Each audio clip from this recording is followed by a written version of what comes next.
മുണ്ടക്കൈ ദുരന്തത്തോട് മനുഷ്യത്വരഹിതമായ നിലപാടാണ് കേന്ദ്രം തുടരുന്നതെന്ന് മന്ത്രി കെ രാജൻ. കേരളം ആവശ്യപ്പെടുന്നത് ഉപാധികളില്ലാത്ത ധനസഹായമാണ്. എന്നാൽ വായ്പ തരാമെന്ന് പറയുക മാത്രമല്ല, അതിനിറക്കിയിരിക്കുന്ന നിബന്ധനകൾ നമ്മെ പേടിപ്പിക്കുന്നതാണെന്നും മന്ത്രി പറഞ്ഞു. 529 കോടി രൂപ 45 ദിവസം കൊണ്ട് ചെലവഴിക്കണമെന്നാണ് കേന്ദ്രം ആവശ്യപ്പെട്ടിരിക്കുന്നത്. വല്ലാത്ത പ്രതിസന്ധിയാണ് സൃഷ്ടിക്കുന്നത്. ആദ്യം തന്നെ മനുഷ്യത്വരഹിതമായ നിലപാട് ആണ് കേന്ദ്രം സ്വീകരിച്ചത്. ആ നിലപാടിൽ ഒരു മാറ്റവും വന്നിട്ടില്ലെന്നും മന്ത്രി തൃശ്ശൂരിൽ പറഞ്ഞു. കേരളത്തിനോടുള്ള കടുത്ത നീതി നിഷേധത്തിൻ്റെ ക്രൂരമായിട്ടുള്ള ഒരു താല്പര്യമാണ്. എന്നാൽ ഇന്ന് അനുവദിച്ചു എന്ന് പറയുന്നത് ഒരു ലോണാണ്. ലോണെന്ന് പറഞ്ഞാൽ ഉപാധികളോട് കൂടിയുള്ള ലോണാണ്. ആരോ രാവിലെ പറയുന്നത് കേട്ട് ഉപാധിരഹിതമായിട്ടുള്ള ലോണാണ്. അല്ല, കൃത്യമായ ഉപാധികളോടുകൂടി തന്നെ ലോൺ നൽകിയിരിക്കുകയാണ്. 45 ദിവസത്തിനകം ലഭ്യമാക്കിയിട്ടുള്ള പ്രഖ്യാപിക്കപ്പെട്ടിട്ടുള്ള തുക ചെലവഴിക്കണം. കേന്ദ്രമന്ത്രി തന്നെ വ്യക്തമാക്കിയിട്ടുണ്ട്. കേരളം തികഞ്ഞ പട്ടിണിയോടെ ഏതെങ്കിലും സിവിൽ കോടതിയിൽ പോയി പാപ്പരാണെന്ന് പ്രഖ്യാപിക്കുന്ന വിധം മെലിഞ്ഞുണങ്ങി നിന്നാൽ മാത്രമേ സഹായം ലഭ്യമാക്കൂ എന്ന് പറഞ്ഞതിലൂടെ നിലപാട് ഏതാണ്ട് വ്യക്തമായി. എങ്കിലും PDNAയിൽ ഇപ്പോഴും കേരളത്തിന് പ്രതീക്ഷയുണ്ട്.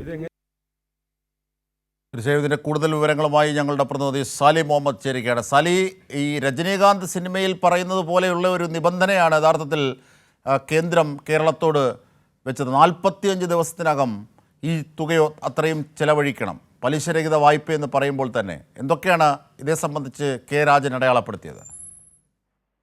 അജിംഷാദ്, ആ കേന്ദ്ര നിലപാടിലെ അപ്രായോഗികതയാണ് മന്ത്രി കെ രാജൻ പ്രധാനമായും ചൂണ്ടിക്കാട്ടുന്നത്. മനുഷ്യത്വരഹിതമായ നിലപാടാണിത്. മുൻപും ഈ വിഷയത്തിൽ ഈ മുണ്ടക്കൈ ചൂരൽമല ദുരിതബാധിതരോടും കേരളത്തോടും മനുഷ്യത്വരഹിതമായി തന്നെയാണ് കേന്ദ്ര സർക്കാർ ഇതുവരെ പെരുമാറിയിരുന്നത്. നമ്മൾ ആവശ്യപ്പെട്ട യാതൊരു ഗ്രാന്റും നൽകിയിട്ടില്ല, പാക്കേജ് ഇല്ല. പക്ഷെ ഇപ്പോൾ ഒരു വായ്പ നൽകാമെന്ന് പറയുന്നു. ആ വായ്പകൾക്കാണെങ്കിൽ ഒരിക്കലും അംഗീകരിക്കാനാവാത്ത ഡിമാൻഡുകളും നിബന്ധനകളുമാണ് വെച്ചിരിക്കുന്നത്. ഉപാധികളില്ലാത്ത സഹായമാണ് നമ്മൾ ആവശ്യപ്പെട്ടത്. പകരം ഉപാധികളോടെയുള്ള വായ്പ നൽകുക എന്ന സമീപനമാണ് കേന്ദ്ര സർക്കാർ സ്വീകരിച്ചത്. ആ നിബന്ധനകളാട്ടെ നമ്മെ ഭയപ്പെടുത്തുന്നതാണ്, പേടിപ്പിക്കുന്നതാണ് എന്നാണ് മന്ത്രി പറഞ്ഞത്. 45 ദിവസം കൊണ്ട് 529 കോടി രൂപ ചിലവഴിച്ചേ മതിയാവും. അതിന്റെ കംപ്ലീഷൻ സർട്ടിഫിക്കറ്റ് കൊടുക്കണം, ആ നിർമ്മാണം പൂർത്തിയാക്കണം എന്നൊക്കെയാണ് കേന്ദ്ര സർക്കാർ ഇതിൽ എഴുതി ചേർത്തിരിക്കുന്നത്. ഇതൊരു വലിയ വാശിയാണ്. അപ്പൊ നമുക്കിപ്പോ നമ്മുടെ മുന്നിൽ വേറെ മാർഗങ്ങളില്ല. ലഭിച്ച പണം എങ്ങനെ ചെലവഴിക്കാൻ കഴിയും എന്ന് നമ്മൾ പരിശോധിക്കാൻ തീരുമാനിച്ചിട്ടുണ്ട്. അതിന്റെ ഭാഗമായി ഉടൻ തന്നെ വകുപ്പ് സെക്രട്ടറിമാരുടെ യോഗം ചേരും. നടക്കുമെങ്കിൽ നടക്കുന്ന രീതിയിൽ പ്രായോഗികമായി നടത്തുക എന്നുള്ളതാണ് നമ്മൾ ആലോചിക്കുന്നത്. പക്ഷെ അതിന് തീർത്തും അപ്രായോഗികമായ, ഒരു തരത്തിലും ന്യായീകരിക്കാൻ കഴിയാത്ത, നമ്മളെ ഭീതിപ്പെടുത്തുന്ന, ഭയപ്പെടുത്തുന്ന കുറെ ഉപാധികൾ, നിബന്ധനകൾ കേന്ദ്ര സർക്കാർ മുന്നോട്ട് വെച്ചിരിക്കുകയാണ്. മാത്രമല്ല, സംസ്ഥാനങ്ങൾക്ക് മൂലധന നിക്ഷേപങ്ങൾക്കായി അനുവദിക്കുന്ന വായ്പയാണ് കേന്ദ്ര സർക്കാർ ഇപ്പോൾ വയനാടിനായി അനുവദിച്ചത്. പ്രത്യേക ഗ്രാന്റ് എന്ന കേരളത്തിന്റെ ആവശ്യം കേന്ദ്ര സർക്കാർ അംഗീകരിച്ചിട്ടേ ഇല്ല. അത് അങ്ങനെ ഇരിക്കെയാണ് ഈ ഒരിക്കലും അംഗീകരിക്കാനാവാത്ത, പ്രാക്ടിക്കൽ അല്ലാത്ത നിബന്ധനയുമായി മുന്നോട്ട് വന്നിരിക്കുന്നത്. അത് നമുക്ക് അതിന്റെ എതിർപ്പ് അറിയിക്കാമെന്നേ ഉള്ളൂ. പക്ഷേ ഇതെങ്ങനെ പരിഹരിക്കും എന്നത്, കാരണം ഇതിനകത്ത് പ്രായോഗികമായ ഒട്ടനവധി ബുദ്ധിമുട്ടുകളുണ്ട്. കാരണം ആ ഭൂപ്രദേശം നമുക്കറിയാം, അവിടെ പുനരധിവാസം സാധ്യമാക്കേണ്ട ഇടങ്ങളിൽ വേണ്ട ശാസ്ത്രീയമായ മുന്നൊരുക്കങ്ങൾ, പിന്നീട് ടെൻഡർ അടക്കം വിളിക്കേണ്ടതിൻ്റെ രീതി, ഏറ്റവും സമഗ്രമായി കുറഞ്ഞ ചിലവിൽ നടത്തുക എന്ന നമ്മുടെ സിസ്റ്റം തുടരുന്ന ചില രീതികൾ, ഇതൊക്കെ ചെയ്യേണ്ടതുണ്ട്. ഇതിനൊന്നും 45 ദിവസം പോരാ. അങ്ങനെ ഒരു സാഹചര്യത്തിൽ ഈ തുക അനുവദിക്കുന്നത് ഉപയോഗിക്കരുത് എന്ന മനോഗതിയിൽ നൽകിയതുപോലെയാണ് സാലി മുഹമ്മദ്. അതാണ് രാജൻ പറഞ്ഞത്, ഇത് പേടിപ്പിക്കുന്നതാണ് ഇത്തരത്തിലൊരു ഉപാധി. ഇതെന്തുപാധിയാണെന്ന് ചോദിക്കുന്നത്. അതിനൊരു പൊളിറ്റിക്സ് ഉണ്ട് എന്ന് തന്നെ നമുക്ക് വിലയിരുത്തേണ്ടി വരും. കാരണം എന്ന് വെച്ചാൽ, ഇത് കേന്ദ്രം സഹായിച്ചോ എന്ന് ചോദിച്ചാൽ, കേന്ദ്ര സർക്കാരിന് രാഷ്ട്രീയമായി പിന്തുണയ്ക്കുന്നവർക്ക് കേന്ദ്രം കേരളത്തെ സഹായിച്ചു എന്ന് പറയാനൊരു കണക്കാണ് ഈ 529 കോടി. എന്നാൽ ഒരു തരത്തിലും ഒരു സഹായവും കേരളത്തിന് ഉണ്ടാവാൻ പാടില്ല എന്ന് നിർബന്ധ ബുദ്ധി ഇത്തരം ആളുകൾക്ക് ഉണ്ട് തന്നെ. അതുകൊണ്ട് 529 കോടി രൂപ ഗ്രാന്റിന് പകരം ലോണായി തന്നു. അതിന് 45 ദിവസം കൊണ്ട് ഈ 529 രൂപയും നിർമ്മാണം പൂർത്തിയാക്കി അതിന്റെ കംപ്ലീഷൻ സർട്ടിഫിക്കറ്റ് അടക്കം ഹാജരാക്കിയാൽ ആ പൈസ തരും.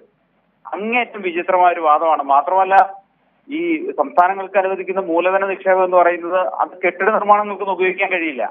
റോഡ് ഉൾപ്പെടെയുള്ള ഇൻഫ്രാസ്ട്രക്ചർ വികസനത്തിന് മാത്രമേ ഉപയോഗിക്കാൻ കഴിയൂ. അങ്ങനെ അടക്കം ഈ പൊതുവിൽ മൂലധന നിക്ഷേപങ്ങൾക്ക് അനുവദിക്കുന്ന വായ്പയ്ക്ക് കുറെ നിബന്ധനകൾ വേറെയുണ്ട്. ആ നിബന്ധനകളെല്ലാം നിലനിർത്തിക്കൊണ്ടാണ് ഈ 45 ദിവസം എന്ന ടൈം ഫ്രെയിമിലേക്ക് കൊണ്ടുവന്നിരിക്കുന്നത്. അപ്പം ഒരിക്കലും നടക്കാത്ത ഒരു കാര്യം എന്ന കാര്യം 100% ഉറപ്പ്.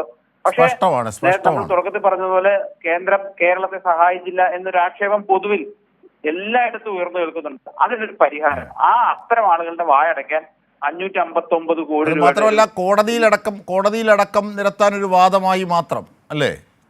തീർച്ചയായും കോടതിയിൽ ഇത് പല ഘട്ടങ്ങളിലും കോടതി ഇതിനെതിരെ പല കമന്റുകളും പറഞ്ഞിട്ടുണ്ട്. പക്ഷേ ഒരു പ്രതിസന്ധി എന്ന് വെച്ചാൽ സ്വമേധയാ ഹൈക്കോടതി കേസെടുത്തു എന്നുള്ളതൊക്കെ വസ്തുതയാണ്. പക്ഷേ ഹൈക്കോടതിക്ക് ഇത്തരം നയപരമായ കാര്യങ്ങളിൽ സെൻട്രൽ ഗവൺമെന്റിന്, യൂണിയൻ ഗവൺമെന്റിന് ഒരു നിർദ്ദേശം കൊടുക്കുന്നതിന് നിയമപരമായി തടസ്സമുണ്ട്. അതായത് ഹൈക്കോടതിക്ക് ഇല്ലാത്ത അധികാരം ഹൈക്കോടതി വിനിയോഗിക്കാനാണ് കേന്ദ്ര സർക്കാരിന്റെ മേൽ യഥാർത്ഥത്തിൽ ആ കേസിൽ ശ്രമിച്ചത്. അത് കോടതിക്ക് പിന്നീട് മനസ്സിലായി. അവസാനം കോടതി അതിന്മേലൊരു തീരുമാനവും അറിയാതെ ആ ഫയൽ മടക്കി ഇപ്പോൾ വെച്ചിരിക്കുക. വയനാട് ദുരന്തം സംബന്ധിച്ച് ഹൈക്കോടതി സ്വമേധയാ ഒരു കേസെടുത്തു. അതുമായിട്ട് മുന്നോട്ട് പോയി. കുറെ കേന്ദ്രത്തോട് ചില ചോദ്യങ്ങളൊക്കെ ചോദിച്ചു. ഒരു മറുപടി കേന്ദ്ര സർക്കാർ കൊടുത്തില്ല. അതോടുകൂടി ആ കേസ് അവസാനിച്ചു എന്നതാണ് ഇപ്പോഴത്തെ സാഹചര്യം. മാത്രമല്ല ഈ ഉപരാഷ്ട്രപതിയൊക്കെ പറഞ്ഞിട്ടുണ്ട് ഇപ്പോൾ ഈ ജുഡീഷ്യറി അങ്ങനെ ഇടപെടരുത് എക്സിക്യൂട്ടീവുകളുടെ അധികാരങ്ങളിലേക്ക് എന്നൊക്കെ പറയുന്നൊരു കാലമാണ്. അപ്പോൾ സ്വാഭാവികമായും കേന്ദ്രം ആ അർത്ഥത്തിലൊക്കെ പ്രതിരോധിക്കാനുള്ള നീക്കങ്ങളുണ്ടാവും. പക്ഷേ എന്തായിരുന്നാലും വളരെ ക്രൂരമായ ഒരു സമീപനമാണ് കേന്ദ്രത്തിൻ്റെ ഭാഗത്തു നിന്നുള്ളത്. 526 കോടി രൂപ 45 ദിവസങ്ങൾ കൊണ്ട് ചെലവഴിച്ചതിൻ്റെ പൂർത്തീകരണ സർട്ടിഫിക്കറ്റ് നൽകണം എന്ന നിബന്ധന, അത് വലിയ കടുകട്ടി പ്രതിസന്ധി സംസ്ഥാനം എന്ന നിലയിൽ, ഒരു സിസ്റ്റം എന്ന നിലയിൽ തന്നെ ഉണ്ടാക്കുന്നതാണെന്നാണ് മന്ത്രി കെ രാജൻ പറഞ്ഞത്. അതിൻ്റെ വിവരങ്ങൾ കൂടിയാണ് സാലി മുഹമ്മദ് നൽകിയത്.